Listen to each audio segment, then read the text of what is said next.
And let me get to the to the meat and potatoes of Satan. You see, we always talk about Satan as if we don't know Satan. As if we can't see Satan. We got our eyes closed. We got our blinders on. You know who is Satan? Satan is the person, the people, you see what I'm saying? That is doing the darkness. Satan who rapes, Satan who molests, Satan who abuses, you see, Satan who violates, Satan who lies, the Satan that steals, that's us. The person who molested me had Satan's spirit in him. You see what I'm saying? So do not look at Satan as if Satan is not nobody you know. Satan is somebody that you know. Satan is somebody that's in your personal space, somebody that's close to you, that can monitor you, watch you, and know you. Satan is just not nothing invisible. My molester was a family member. You understand? The person who molested my child grew up with my child. So that's what y'all taking for granted. That's what y'all putting the blinders on. This is why all of these demonic damn holidays was put in place. And the people right in the home is the one that's molesting your child. You understand? Abusing your child. The one you're sending to the schoolhouse. The one you're sending to the church. You see? The people who you least expect to do the dark things are the ones who doing the dark things.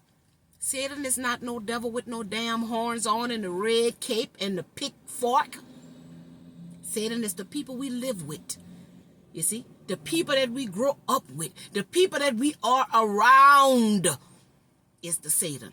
That's who watching your children. The same man you're married to, the same woman you're married to could be abusing your children.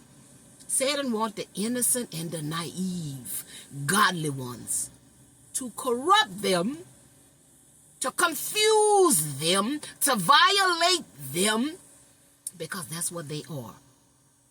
They're confused.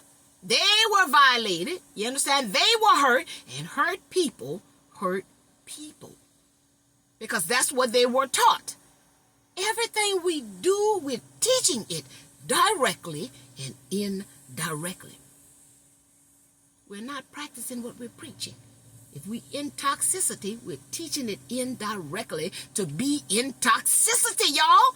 We can tell our children what we want, but when our children see we stand in toxicity, in abuse, in a neglect, you see, in lies, that's what they're going to go out there and do because we did it. We are the teachers. We are the kids' first teacher. So Satan is the one that's right in the home with you. The one that you're laying in the bed with. You understand? The one that you're trusting them at somebody else's house.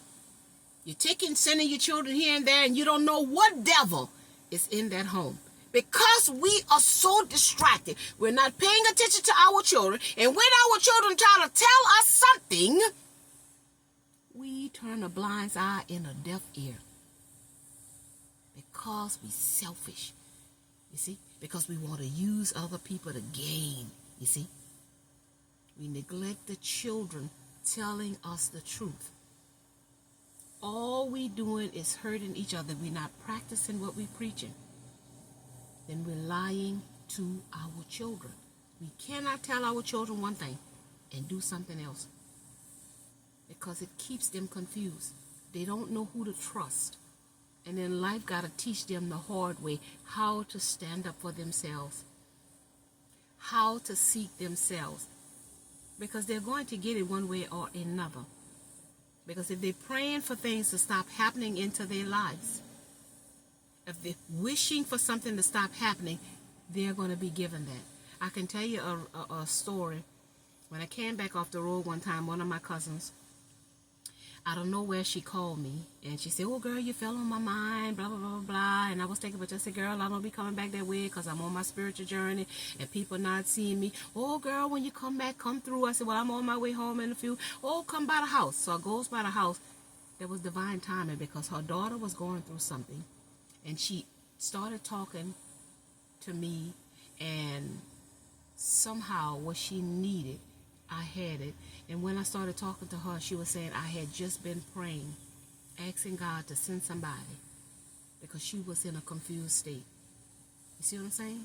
It was no coincidence that her mother, all of a sudden, because that's my cousin, I fell on her mind. See, there's a hand behind the scene, y'all. There's a force behind the scene that's orchestrating everything that we're experiencing.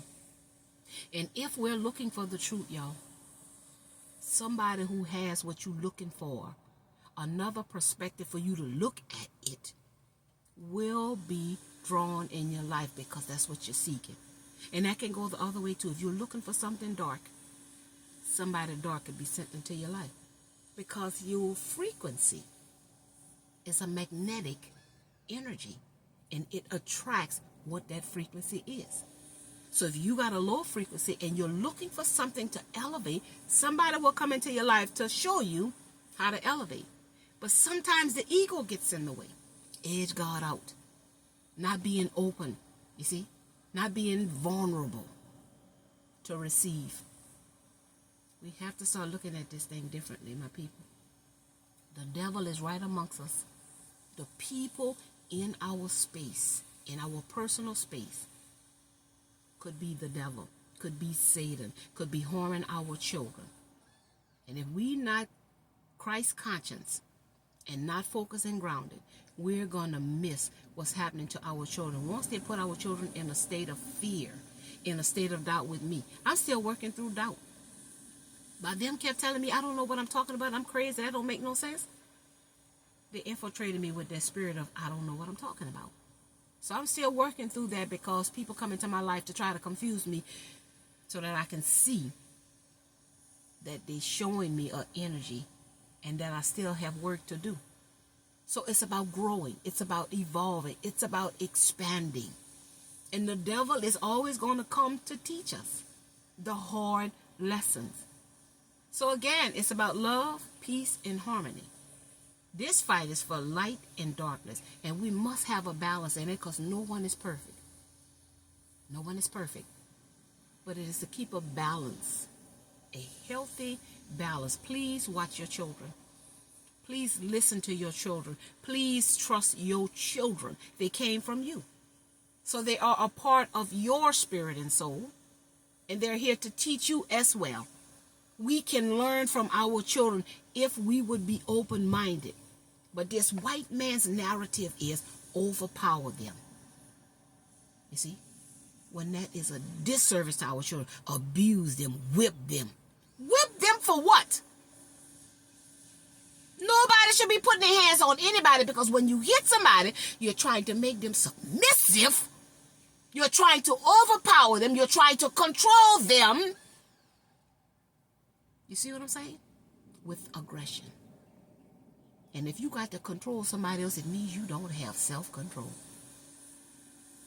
You control people by how you have self-control. If you're in control, then guess what? Everything outside of you is going to be in control. But we can't control anything other than ourselves. And that's what we're being taught, to control something out there, and we don't have self-control. We cannot control our children because they are free to be who they are. And we don't have a right to stop them from being free to be who they truly are. Because we're the parents. They're gifts. This is not how you do a gift. You're not supposed to overpower what God has given you. God made those children the way they were made. And God don't make no mistakes. But we're not allowing the children to be free. Because we don't want to look at the man in the mirror. We're projecting ourselves onto our children. They are children. We're teaching them. They don't know until they're taught. Or they are allowed to be free. Because if you're allowed to be free, then you can learn from your mistakes. You see what I'm saying? And if you're taught, Teach them the right ways. Peace, harmony, goodwill towards somebody else. Not overpowering. A lot of parents been overpowering children because they were overpowered as a child. Look in the mirror. Look in the mirror. Look in the mirror.